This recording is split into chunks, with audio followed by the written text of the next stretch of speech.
დიახ და დავითის ეს მონეტა, რომელიც იყო წლების 100 წლის განმავლობაში, აი წარმოიდგინეთ 100 წლის განმავლობაში მონეტა იდო ისე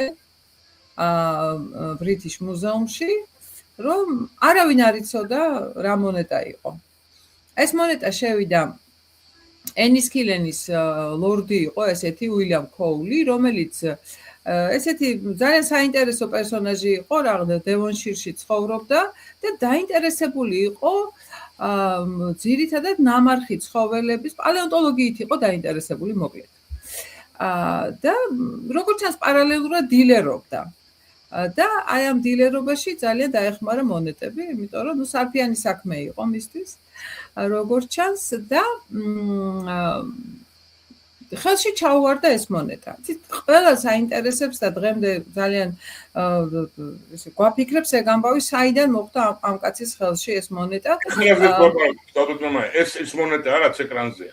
დიახ. ეს არის ის მონეტა, სწორედ რომელიც გახლავთ მუზეუმში. მოკლედ, მან მიყიდა და როგორც მე ხვდები და ვეჭვობ, მუზეუმში იყიდეს, ალბათ შეხედეს, რომ არის იმპერატორი გამოსახული, სპილენძის მონეტა, რაღაცა ჯვარი და ალბათ იფიქრეს, რომ ეს არის ბიზანტიური მონეტა, ეხლა წარწერების წამკითხავი ასომთავრულად არავინ არ იყო და იყიდეს და ჰქონდათ მოკლედ ესე 100 წლის განმავლობაში და 100 წლის თავზე დევიდ ლენგმა, რომელიც შესანიშნავი ინგლისელი ქართველოლოგი გახლდათ, წაიკითხა ეს მონეტა.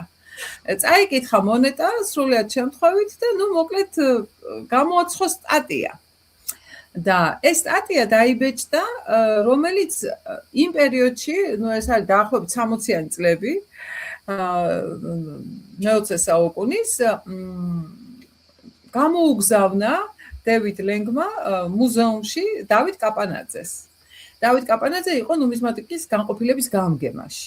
სხვათა შორის ზუსტი ატრიბუცია მოახდინა დევიდ ლენგმა. ნამდვილად მიხვდა, რომ ეს იყო დავითი.